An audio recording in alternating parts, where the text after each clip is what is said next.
Some people have the nerve to get defensive when they ask you for help and you ask questions about their situation requiring help. Okay, let me explain, because I'm sure everybody listening to this is running into this every once in a while. Okay, you're a good-hearted person, been through some stuff, and you figure, you know what, I'm in a position to help somebody, so if somebody calls and helps me from now on, you made a deal with your creator. From now on, if somebody calls me and I have the resources and the time, I'm going to go ahead and help somebody who used to be in my position.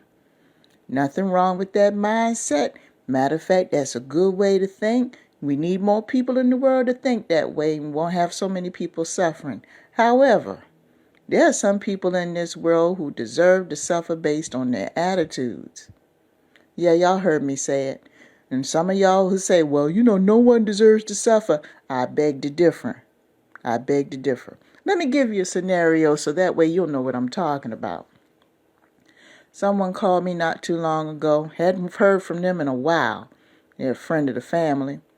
And they needed some help with their electric bill. And apparently they must have exhausted all their options, because the last time I checked, the electric company was not turning off the electricity. I could be wrong. I don't know. Considering the world situation, I thought they weren't doing disconnections. But anyway, that was one thing that came to mind when they told me this. And then the amount that they needed was not the amount that you would get for an electric bill. Now, those of you who are used to paying utilities, you know doggone well that bills are not rounded off to the nearest dollar. They're going to be some odd amount because it's based on the meter usage and taxes and fees. So your bill might be $118.01, or it could be $76.49, something strange like that. And also, if you want to pay a bill for someone nowadays, you don't have to give them the money. All you have to do is give them, get them to log in.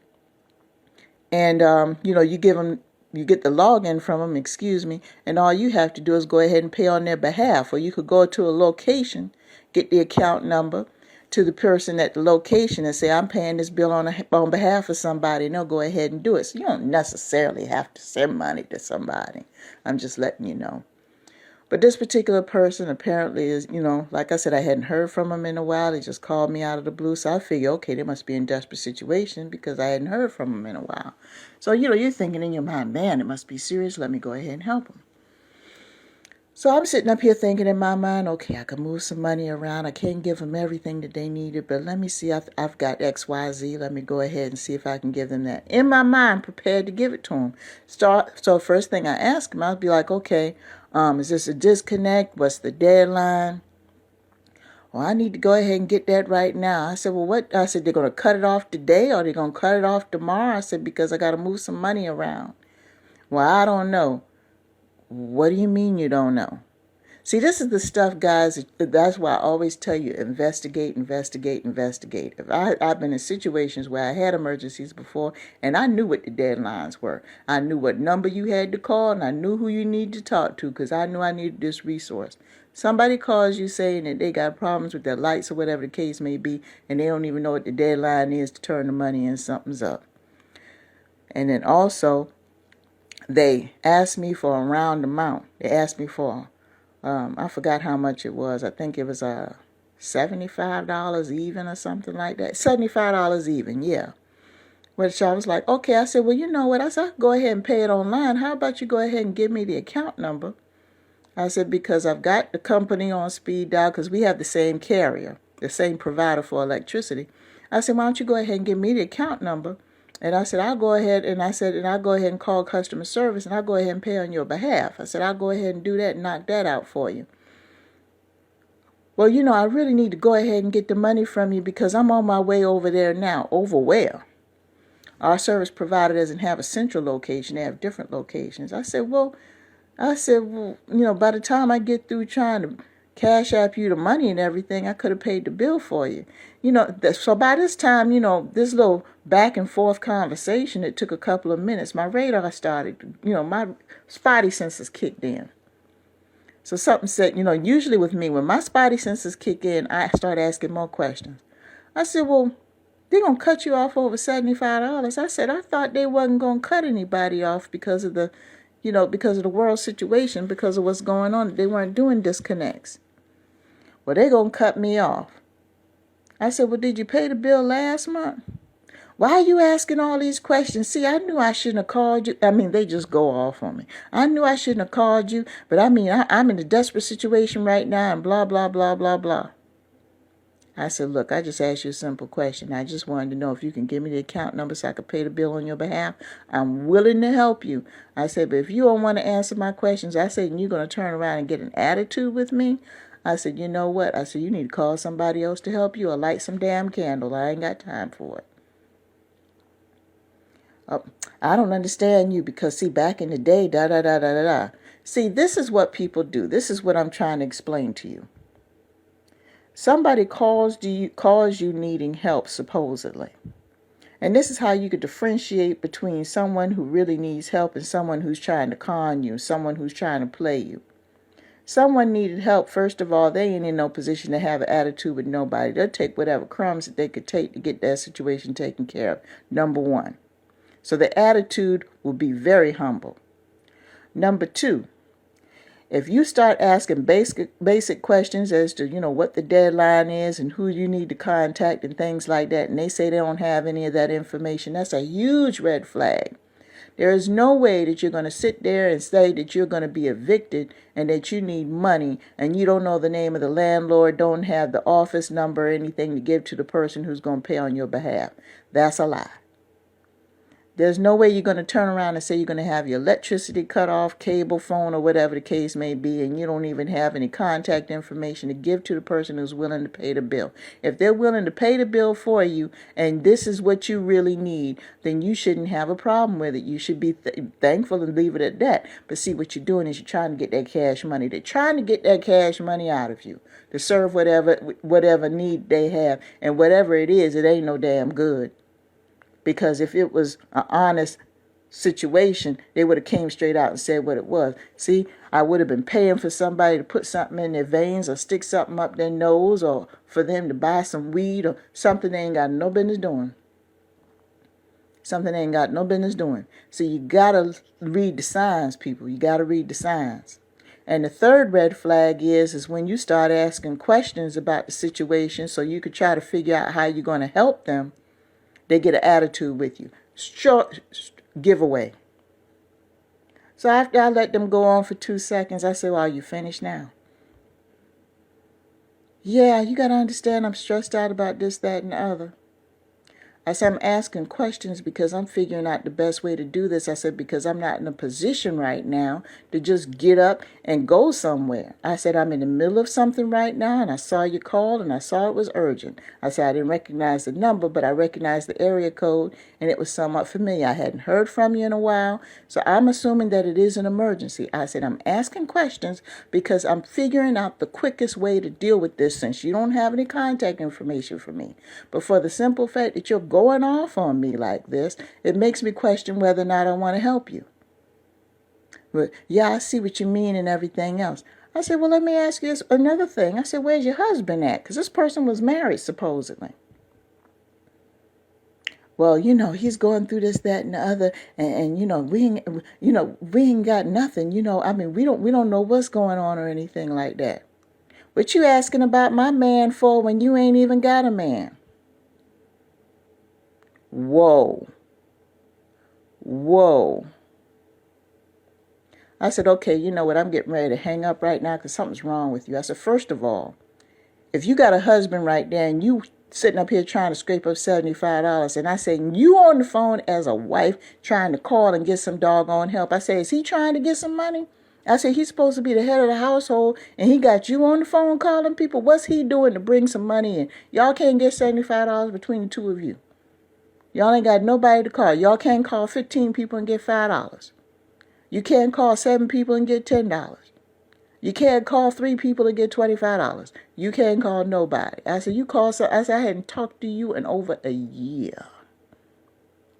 And then you call me with an attitude. And you mean to tell me your husband's sitting right next to you and you're going to turn around and ask me about my man? First of all, you don't even know what my situation is. And I said, and as far as you're concerned, you claim you got a man right next to you. No, you don't. No, you don't.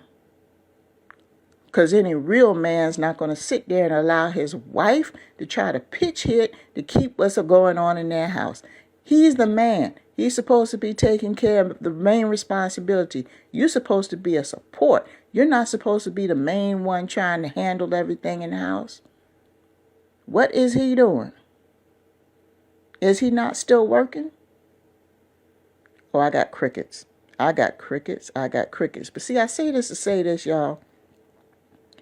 When you're trying to help somebody, you've got to gauge a situation sometimes. You got to, first of all, trust your instincts. If somebody comes across you haven't heard from in a long time, and they haven't had a history of having a hard time, because these particular people have had a history of problems for a while, and all of a sudden they call you out of the blue asking you for something, gauge their behavior.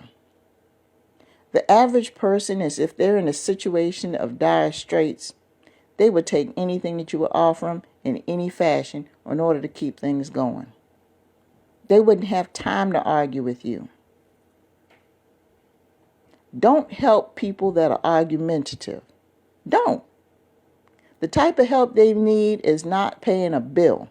The type of help they need is not a ride to work. The type of help they need is not groceries in their refrigerator. It's not that. The type of help they need is psychological and mental. They need to go see somebody. How are you going to sit there and have anger management problems and your ass ain't going to have no lights in 2 seconds? You're going to have anger management problems and don't have a job. You're going to have anger management issues and couch surfing. You're going to have anger management issues and you're going to have 4 baby mamas and 5 kids and don't get along with none of them, don't see none of the kids. You're going to have anger, and you're going to sit there and think that everything is cool and it's everybody else's fault. You got anger management problems and you can't take care of your basics. That's bad. You can't control your temper. These people were about to have their lights off. I don't know if they went off or not. I'm assuming that they continued down the list and found somebody to cover for them. Fine. Hopefully I reached them in this conversation, and the next person that they called, they were a little bit nicer to them. But I said, do this. I said, don't call me no damn more.